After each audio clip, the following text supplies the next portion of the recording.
പ്രധാനമായും ഇന്ന് ചർച്ച ചെയ്തത് രാഷ്ട്രീയ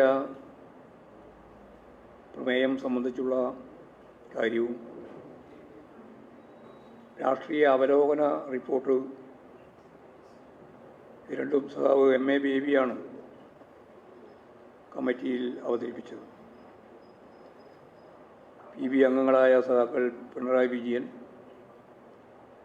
A വിജയരാഘവൻ എന്നീ സഖാക്കളും സമ്മേളനത്തിൽ പങ്കെടുത്തു. സംസ്ഥാന സമ്മേളനം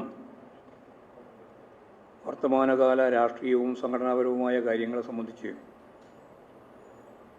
വിശദമായി ചർച്ച ചെയ്ത് ഭാവി പരിപാടികൾ ആവിഷ്കരിക്കുന്ന നില ഉണ്ടായി. അവരുടെ ഐക്യവും യോജിപ്പും എടുത്തുകാട്ടിയ സമ്മേളനമായിരുന്നു സംസ്ഥാന സമ്മേളനം. വർത്തമാനകാല രാഷ്ട്രീയ സ്ഥിതിഗതികളെ നേരിടുന്നതിന് പാർട്ടിയെ കൂടുതൽ രാഷ്ട്രീയവൽക്കരിക്കുക എന്ന നിലപാട് പാർട്ടി സംസ്ഥാന സമ്മേളനം തന്നെ വിലയിരുത്തി. ഓരോ സമ്മേളനവും പാർട്ടിയെ സംബന്ധിച്ചിടത്തോളം നവീകരണ പ്രക്രിയയുടെ ഭാഗമാണ് എന്ന കാര്യവും നമ്മൾ കണ്ടതാണ്. വർഗീയ ശക്തികൾ സൂക്ഷ്മതലത്തിൽ ഇടപെട്ടുകൊണ്ടിരിക്കുന്ന സാഹചര്യത്തിൽ വർഗീയതയ്ക്കെതിരായിട്ടുള്ള പ്രതിരോധവും സൂക്ഷ്മാംശത്തിൽ കൈകാര്യം ചെയ്യപ്പെടണം. അത്തരം പ്രവർത്തനങ്ങൾ സജീവമായി പ്രാവർത്തികമാക്കാനാവണം എന്നാണ് പാർട്ടി കണ്ടിട്ടുള്ളത്. സാംസ്കാരിക രംഗത്തെ ഇടപെടൽ ശക്തിപ്പെടുത്തുക എന്നത് വളരെ പ്രധാനപ്പെട്ട ഒരു അജണ്ടയാണ്. നവകേരള വികസനത്തെ മുന്നോട്ട് കൊണ്ടുപോകുന്നതിനും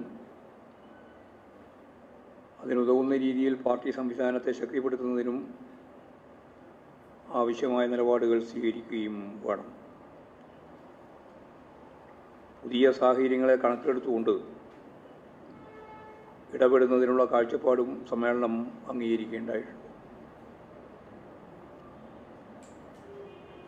സമ്മേളനം കഴിയുന്ന ഘട്ടം വന്നപ്പോൾ പാർട്ടിയെയും സർക്കാരിനെയും ദുർബലമാക്കുന്നതിന് കേന്ദ്ര ഏജൻസികൾ വീണ്ടും മെല്ലെ കേരളത്തിലേക്ക് പ്രവേശിച്ച് കഴിഞ്ഞിരിക്കുകയാണ്. കഴിഞ്ഞ LDF സർക്കാരിൻ്റെ കാലത്ത് തീവ്രമായ രീതിയിലായിരുന്നു EDയുടെയും കേന്ദ്ര ഏജൻസികളുടെയും കടന്നാക്രമണം. വലതുപക്ഷ മാധ്യമങ്ങളുമായി ചേർന്ന് അവർ നടത്തിയ എല്ലാ കള്ളപ്രചാരവേലകളെയും അതിജീവിച്ചുകൊണ്ടാണ് രണ്ടാം പിണറായി സർക്കാർ അധികാരത്തിൽ വന്നത്. ഇത്തരത്തിലുള്ള ഇടപെടലുകളുടെ തുടർച്ചയായാണ് കേരളത്തിലെ സഹകരണ മേഖലയിലും ED ഇടപെട്ട് തുടങ്ങിയത്. സഹകരണ മേഖലയെ തകർക്കുന്നതിന് ധനമൂലധന ശക്തികൾക്ക് പരവതാനി ഒരുക്കി കൊടുക്കുന്ന സമീപനം കേന്ദ്ര സർക്കാരിനുണ്ട് എന്ന് നമുക്കെല്ലാവർക്കും അറിയാം. സംസ്ഥാനത്തിൻ്റെ അധികാര പരിധിയിൽ നിൽക്കുന്ന സഹകരണ പ്രസ്ഥാനത്തെ കൈപ്പിടിയിൽ ഒതുക്കുന്നതിനു വേണ്ടിയുള്ള നിയമ ഭേദഗതി ഉൾപ്പെടെയാണ് കേന്ദ്ര ഗവൺമെൻറ് ആവിഷ്കരിച്ചത്. എന്നാൽ സുപ്രീം കോടതിയുടെ ഫലപ്രദമായ ഇടപെടലിനെ തുടർന്ന് സഹകരണ പ്രസ്ഥാനം സംസ്ഥാന ലിസ്റ്റിൽപ്പെട്ടതാണ് എന്നുള്ളതുകൊണ്ട് തന്നെ അത് എങ്ങനെ കേന്ദ്ര പിടിയിൽ ഒതുക്കാം എന്ന പഴുതാണ് ഇപ്പോഴും അന്വേഷിച്ചുകൊണ്ടിരിക്കുന്നത്. കരുവന്നൂർ ബാങ്കിൻ്റെ കാര്യത്തിൽ ഉണ്ടായ പോരായ്മകൾ, തെറ്റുകൾ പരിശോധിച്ച് തിരുത്തുന്ന നടപടികളാണ് സ്വീകരിച്ചിട്ടുള്ളത്. എന്നാൽ ആ തെറ്റിൻ്റെയും തിരുത്തലിൻ്റെയും ഭാഗമായി കാര്യങ്ങൾ രാഷ്ട്രീയമായ ധാരണയോടുകൂടി കൈകാര്യം ചെയ്യുക എന്നുള്ള സമീപനം ആദ്യം മുതലേ ED ആ ദിശയിലേക്കാണ് കാര്യങ്ങൾ നീക്കിയിട്ടുള്ളത്. ഈ കേസുമായിട്ട് ബന്ധപ്പെട്ട് അരവിന്ദാക്ഷൻ്റെ ജാമ്യാപേക്ഷ അനുവദിച്ചുകൊണ്ട് ഹൈക്കോടതി അസന്നിഗ്ധമായി ഈ ഇടപെടൽ നിയമവിരുദ്ധമാണെന്ന് പറഞ്ഞിട്ടുള്ളതുമാണ്. ഈ വസ്തുതകളെല്ലാം നിലനിൽക്കുകയാണ് കേരളത്തിലെ പാർട്ടിയുടെ സമുന്നത നേതാവും മുൻ മന്ത്രിയും ഇപ്പോഴും പാർലമെൻറ്റ് അംഗവുമായ CPIMൻ്റെ കേന്ദ്ര കമ്മിറ്റി അംഗം കൂടിയായ സഖാവ് K. രാധാകൃഷ്ണനെ ED നോട്ടീസ് നൽകി ചോദ്യം ചെയ്യാൻ തീരുമാനിച്ചിട്ടുള്ളത്.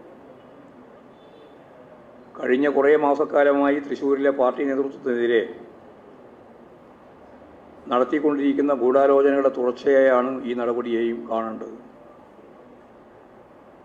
ഇതിനെ ശക്തിയായി നിയമപരമായും രാഷ്ട്രീയമായും നേരിടും എന്ന കാര്യത്തിൽ യാതൊരു സംശയമില്ല.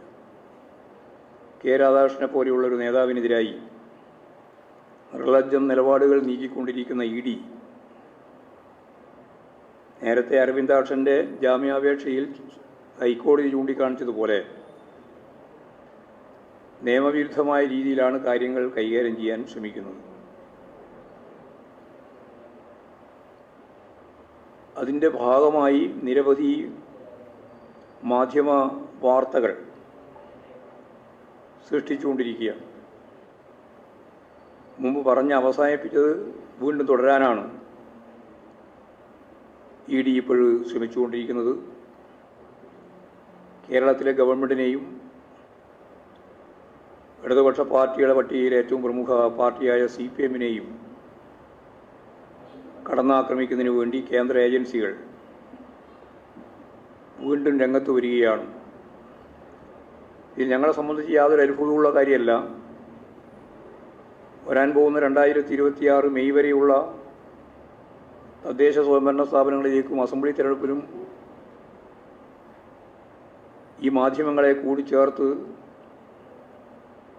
കഴിഞ്ഞ അസംബ്ലി ഇലക്ഷൻ്റെ കാലത്തുണ്ടായതുപോലെ വ്യാപകമായ രീതിയിലുള്ള കള്ളപ്രചരണം സംഘടിപ്പിക്കാൻ തന്നെയാണ് ഇവരുടെ നീക്കം. കേന്ദ്ര ഗവൺമെൻറ് സംസ്ഥാനത്തിന് അനുവദിക്കേണ്ടുന്ന തുകയൊന്നും അനുവദിക്കാതിരിക്കുകയും വയനാട് ദുരന്തത്തിന് പോലും സഹായം നൽകാതിരിക്കുകയും ചെയ്യുന്ന കേരളത്തിലെ ജനങ്ങൾ ഒറ്റപ്പെട്ടുകൊണ്ടിരിക്കുന്ന കേന്ദ്ര ഗവൺമെൻറ്റിൻ്റെയും രാഷ്ട്രീയത്തിൻ്റെയും BJPയുടെയും സംഘപരിവാർ വിഭാഗത്തിൻ്റെയും പുതിയ നോട്ടം എങ്ങനെ വീണ്ടും അപവാദ പ്രചരണങ്ങളിലൂടെ ഇടതുപക്ഷ ജനാധിപത്യ മുന്നണിയെയും ഗവൺമെൻറ്റിനെയും പാർട്ടിയെയും തകർക്കാനാവും എന്നുള്ളതാണ്. അതിനി കുറേ മാസം തുടരും എന്നതിൽ ഞങ്ങൾക്ക് സംശയമില്ല. വളരെ ജാഗ്രതയോടുകൂടി ഇത്തരത്തിലുള്ള ഗൂഢാലോചന ജനങ്ങൾ മനസ്സിലാക്കണം എന്നാണ് അതിൻ്റെ പുതിയ പുറപ്പാട് നോക്കി ഞങ്ങൾക്ക് ചൂണ്ടിക്കാണിക്കാൻ ഉള്ളത്. വർഗീയവാദികൾ കേരളത്തിൽ മതനിരപേക്ഷ ഉള്ളടക്കമുള്ള സമൂഹത്തെ അപമാനിക്കാനുള്ള ബോധപൂർവമായ ശ്രമമാണ് നടത്തിക്കൊണ്ടിരിക്കുന്നത്. ഗാന്ധിജിയുടെ കൊച്ചുമകൻ തുഷാർ ഗാന്ധിയെ കയ്യേറ്റം ചെയ്ത നടപടി അങ്ങേയറ്റം പ്രതിഷേധാർഹമാണ്.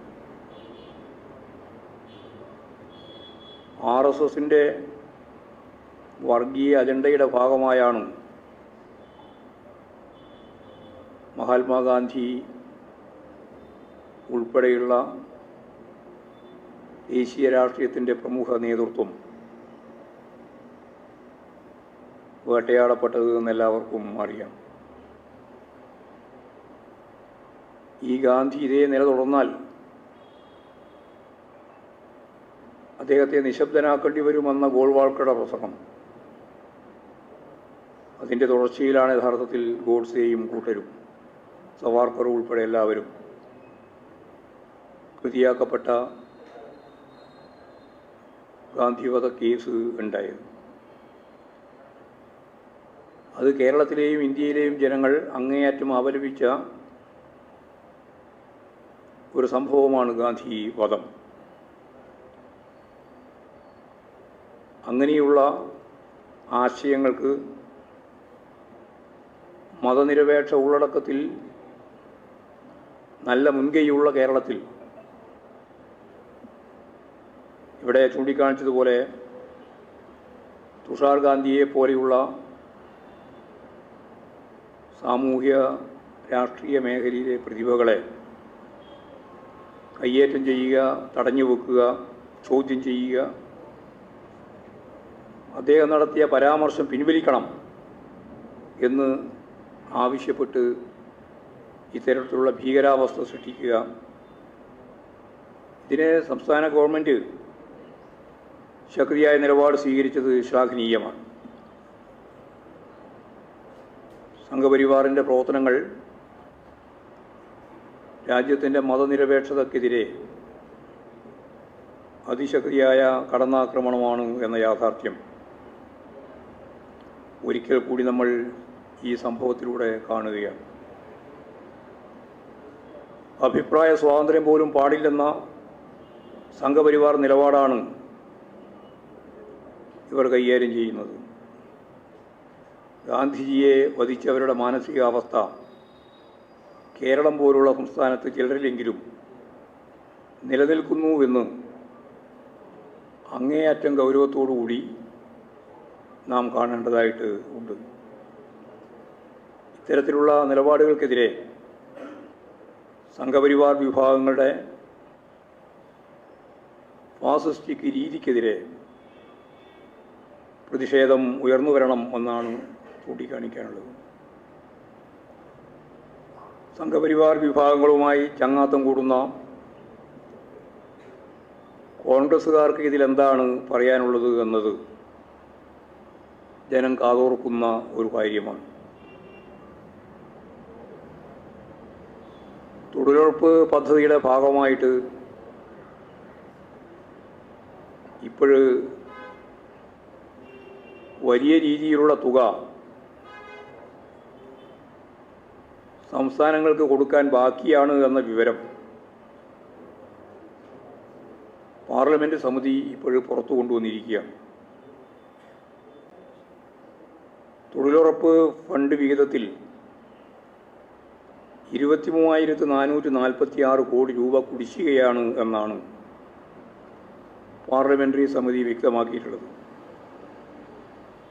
ഇത് കഴിഞ്ഞ വർഷം, അതായത് ഈ സാമ്പത്തിക വർഷത്തിലെ വിഹിതത്തിൻ്റെ 27.26% കണക്ക്. ഈ 27.26% കുടിശ്ശികയായി കിടക്കുമ്പോൾ ഇനിയിപ്പോൾ അനുവദിച്ച് കിട്ടുന്ന ഫണ്ട് 1/4 മുൻ വർഷത്തെ കുടിശ്ശിക തീർക്കാൻ മാത്രമായിട്ട് ഉപയോഗിക്കേണ്ടി വരുമെന്നുള്ളതാണ് പ്രശ്നം. അതോടുകൂടി ഈ സാമ്പത്തിക വർഷം വലിയ കുറവാണ് തൊഴിൽ ദിനങ്ങളിൽ ഉണ്ടാവാൻ പോകുന്നത്. വേതനം പരിഷ്കരിക്കണമെന്ന ആവശ്യം പാർലമെൻറ്റ് സമിതി മുന്നോട്ടേക്ക് വെച്ചിട്ടുണ്ട്. ആധാരധിഷ്ഠിത വിതരണം സംബന്ധിച്ചുള്ള കാര്യം ആ നില ഒഴിവാക്കണം എന്നും പാർലമെൻറ്റ് സമിതിയുടെ നിർദ്ദേശത്തിൽ ഉള്ളതാണ്. നഗര വികസനത്തിന് വേണ്ടി നീക്കിവെച്ച തുകയിൽ 21,000 കോടി രൂപ കേന്ദ്ര ഗവൺമെൻറ് ലാപ്സാക്കിയിരിക്കുന്നു എന്നാണ് സമിതി കണ്ടെത്തിയ വേറൊരു കാര്യം. പാർലമെൻറ്റ് സമിതിയുടെ റിപ്പോർട്ട് ഇതുമായി ബന്ധപ്പെട്ട് ഇടതുപക്ഷം പാർലമെൻറ്റിലും പുറത്തു ഉന്നയിച്ച വസ്തുതകൾ ശരിയാണ് എന്ന് വ്യക്തമാക്കുന്നതാണ്. കേന്ദ്ര സർക്കാരിൻ്റെ ഇത്തരം നടപടികളാണ് കേന്ദ്രവുമായി ബന്ധപ്പെട്ട വിഷയങ്ങളിൽ ജനങ്ങൾക്ക് ദുരിതങ്ങൾ നൽകുന്നത്.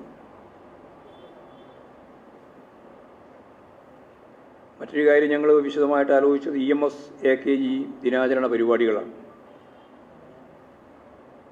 കേരളത്തിലെയും ഇന്ത്യയിലെയും കമ്മ്യൂണിസ്റ്റ് കർഷക പ്രസ്ഥാനത്തെ ശക്തിപ്പെടുത്താനും രൂപപ്പെടുത്താനും വളരെയേറെ ശക്തിയായി നേതൃത്വമായി നിലകൊണ്ട ദേശീയ പ്രസ്ഥാനത്തിലൂടെ കമ്മ്യൂണിസ്റ്റ് പ്രസ്ഥാനത്തിലേക്ക് കടന്നു വന്ന പ്രമുഖരായ 2 നേതാക്കളാണ് EMSഉം AKG.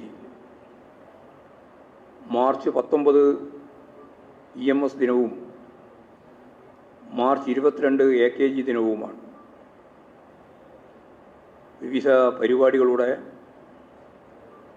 ഈ 2 ദിനങ്ങളും ചേർത്ത് 19 മുതൽ 22 വരെ കേരളത്തിലുടനീളം പഠന ക്യാമ്പുകൾ, പ്രഭാഷണങ്ങൾ, അതുപോലുള്ള പ്രധാനപ്പെട്ട പദ്ധതി പരിപാടികൾ ആസൂത്രണം ചെയ്ത് ദിനാചരണ പരിപാടി വിജയിപ്പിക്കണം എന്ന് പാർട്ടി സംസ്ഥാന കമ്മിറ്റി ആഹ്വാനം ചെയ്യുകയുണ്ടായി. വളരെ പ്രധാനപ്പെട്ട മറ്റൊരു കാര്യം, നവകേരള സൃഷ്ടിക്കാനുള്ള പുതിയ വഴികൾ അതടിസ്ഥാനപ്പെടുത്തിയുള്ള കേരളത്തിലെ ഇടതുപക്ഷ മുന്നണി ഗവൺമെൻറ്റിൻ്റെ യാത്ര 2ാം ടേമിൽ 4 വർഷം പൂർത്തിയാവാൻ പോകുന്നു. 4ാം വാർഷികാഘോഷ പരിപാടികൾ കേരളത്തിലുടനീളം പുതിയ നിലപാടുമായിട്ട് ബന്ധപ്പെട്ടുകൊണ്ടുള്ള ചർച്ചയും അതിനടിസ്ഥാനപ്പെടുത്തിയിട്ടുള്ള സമീപനങ്ങളും സർവ ജനവിഭാഗങ്ങളുമായിട്ട് സംവേദിച്ചുകൊണ്ട് മുമ്പോട്ടേക്ക് പോകാനാണ് ഗവൺമെൻറ് ആലോചിക്കുന്നത് എന്നാണ് മനസ്സിലാവുന്നത്. 4ാം വാർഷികാഘോഷ പരിപാടികൾ വലിയ വിജയമാക്കി തീർക്കുന്നതിന് വേണ്ടി പാർട്ടി പൂർണ്ണമായ പിന്തുണ നൽകണം എന്നും തീരുമാനിച്ചിരിക്കുകയാണ്. ഇത്രയും കാര്യങ്ങളാണ് പൊതുവെ പറയാനുള്ളത്.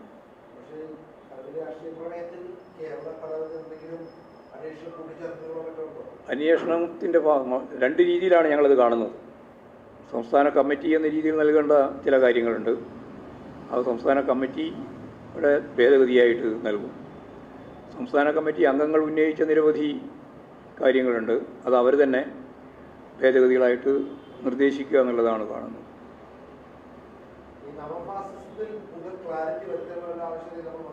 നവഫാസിസത്തിന് നല്ല ക്ലാരിറ്റിയാണ് കേരളത്തിൽ ഉടനീളം ഉണ്ടായിട്ടുള്ളത്. സമ്മേളനത്തിൽ പ്രകാശ് കാരാട്ട് ആ ഭാഗം നല്ലപോലെ വിശദീകരിക്കുകയും ചെയ്തിട്ടുണ്ട്. നിങ്ങൾക്കും ഏതാണ്ട് നല്ല ധാരണ ഉണ്ടായിട്ടുണ്ടെന്നാണ് എൻ്റെ വിശ്വാസം. നമ്മൾ തന്നെ അതിവിടെ നല്ല രീതിയിൽ ചർച്ച ചെയ്തിട്ടുള്ളതാണ്.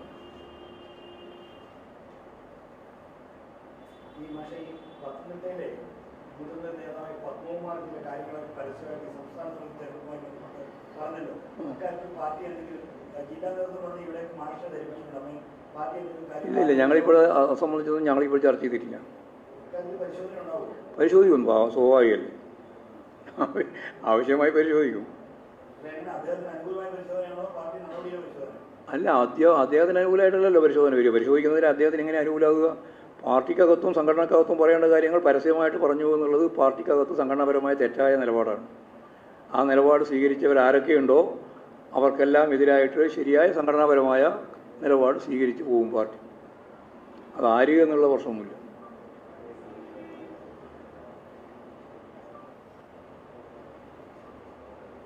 അദ്ദേഹത്തിന്റെ 52 വർഷക്കാലത്തെ സേവനവും മറ്റുള്ള 9 വർഷക്കാലത്തെ താരതമ്യപ്പെടുത്തി ഇത് പാർട്ടിക്കകത്ത് ഒരു ആളുകൾക്ക് പുതിയ ആളുകൾ കടന്നു വരുമ്പോൾ ഒരു പ്രശ്നമാണോ? എന്താ പുതിയതായിട്ട് കടന്നു വരുന്നവർക്ക് ആവേശം ഉണ്ടാകുക, അതിന് പ്രശ്നമുണ്ട്. ഇവിടെ എത്ര വർഷക്കാലം പ്രവർത്തിച്ചു എന്നുള്ളതല്ല, ഓരോ മേഖലയിലും നേതാക്കന്മാരെയും പ്രവർത്തകരെയും കണ്ടെത്തുമ്പോൾ പ്രധാനമായിട്ടും പാർട്ടി കാണുന്നത് പഴയ നേതാക്കളും വേണം, പുതിയ നേതാക്കളും അല്ലെങ്കിൽ സഖാക്കളും ചേർന്നിട്ടുള്ള ഒരു കൂട്ടായ നേതൃത്വമാണ് പാർട്ടി ഉദ്ദേശിക്കുന്നത്. അത് പാർട്ടി വ്യക്തമാക്കിയതാണ്, നേരത്തെ തന്നെ വ്യക്തമാക്കിയതാണ്. അതിന് 2 കാര്യമാണ് ഞങ്ങൾ അടിസ്ഥാനപരമായി കാണുന്നത്. ഒന്ന് അതിൻ്റെ മെറിറ്റാണ്, മറ്റൊന്ന് അതിൻ്റെ മൂല്യമാണ്.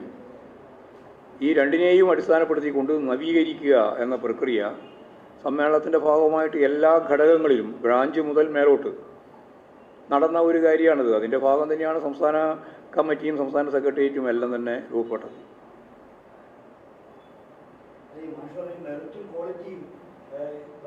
മെറിറ്റും മൂല്യം അത് ഇടയ്ക്കിടയ്ക്ക് പറഞ്ഞുകൊണ്ടേയിരിക്കണം, എന്നാലേ ഇത്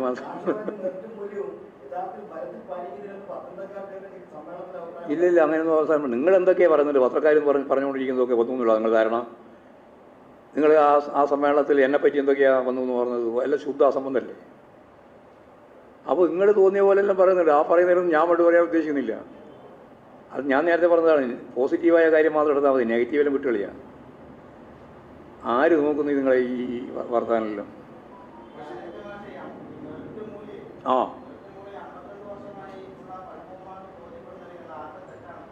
അല്ല, അതൊക്കെ വ്യക്തിപരമായിട്ട് ഓരോരാൾക്കും ബോധ്യപ്പെടൽ പ്രശ്നമാണ്. എല്ലാവരും കൂട്ടായിട്ട് ബോധ്യപ്പെടുക വേണ്ടേ? ചിലയാൾക്ക് ബോധ്യം ഉണ്ടാവില്ല, അത് ഉണ്ടാക്കും പോരെ. അങ്ങനെ ബോധ്യപ്പെടാത്തവരെ ബോധ്യപ്പെടുത്തിയല്ലേ വേണ്ടേ? അത് ഞങ്ങൾ ചെയ്യും. അത് നിങ്ങൾ വല്ലാതെ വിഷമിക്കണ്ട, ഞങ്ങൾ തന്നെ സംഘടനാപരമായിട്ട് ചെയ്തോളൂ ആ കാര്യമെല്ലാം.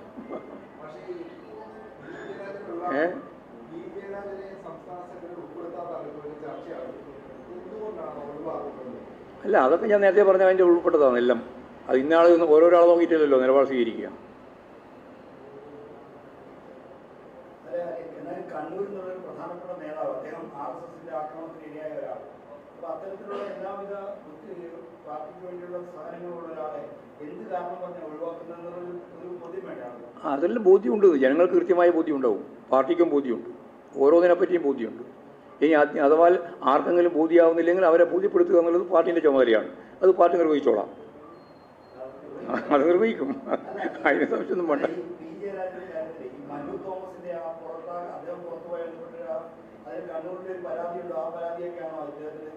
അതൊന്നുമല്ല, അതൊന്നും വെറുതെ പറയാൻ മാത്രമാണ്. നിങ്ങൾ ഓരോ പുതിയ കണ്ടുപിടുത്തം നടത്തുകയാണ്. കത്തെല്ലാം ഉണ്ടാകും, കത്തൊക്കെ ഞങ്ങളുടെ കയ്യിലുണ്ടാകും, കത്ത് ഞങ്ങൾ പരിശോധിച്ചിട്ടുണ്ടാകും, തീർത്തിട്ടുണ്ടാകും. അതിനൊന്നും പിന്നെ ഒരു കത്ത് ഏതെങ്കിലും ഒരു കത്തും കൊണ്ട് നടന്നിരുന്ന കാര്യമില്ല. എല്ലാം തീർക്കുന്നു, ഒരു തീർക്കാനൊന്നും ബാക്കിയില്ല. പ്രശ്നങ്ങളൊന്നും തന്നെ അവശേഷിപ്പിക്കുന്നില്ല, എല്ലാം തീർത്തുകൊണ്ടാണ് മുമ്പോട്ടേക്ക് പോകുന്നത്.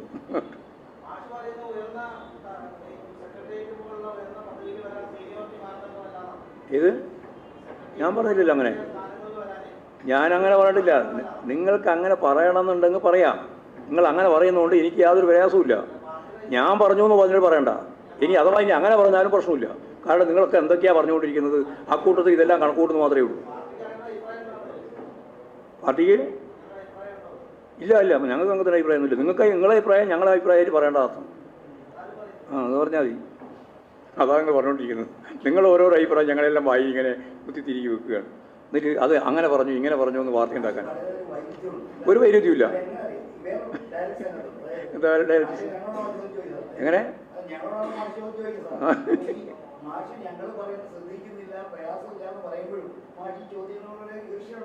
എന്തേ ഒരു ഈർഷ്യ ഉണ്ടാവേണ്ട? നിങ്ങളോട് എന്ത് ഈർഷ്യ ഉണ്ടാവാനാ?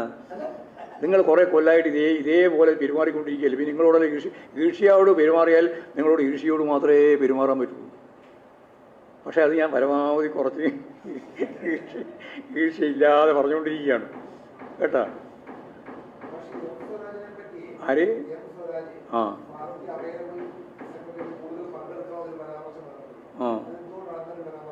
കൂടുതൽ പങ്കെടുക്കണം എന്നുള്ളതുകൊണ്ട് അയ്യോ വേറെന്താ വരാൻ പ്രശ്നം?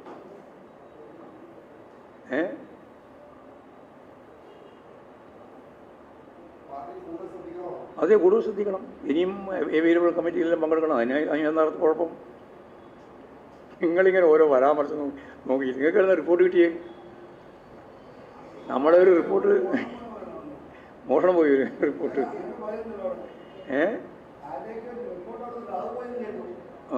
നോക്കണം, എങ്ങനെയാണ് പോയതെന്ന് നോക്കുന്നുണ്ട് ഞങ്ങൾ. അല്ല നോക്കണമെന്നോ? നോക്കണം എന്നാ പറഞ്ഞത്, നോക്കിയില്ല. നോക്കണത്രേ, നോക്കാം, അന്നേരം പറയാവാണെങ്കിൽ.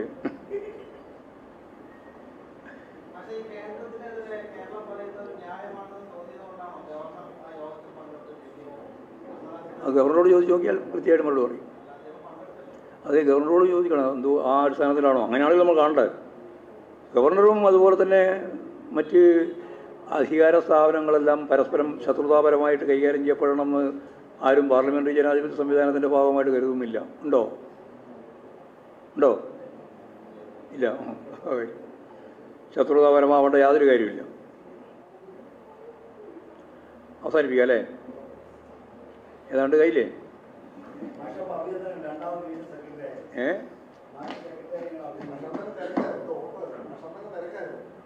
ഇന്ന് അന്നല്ലേ?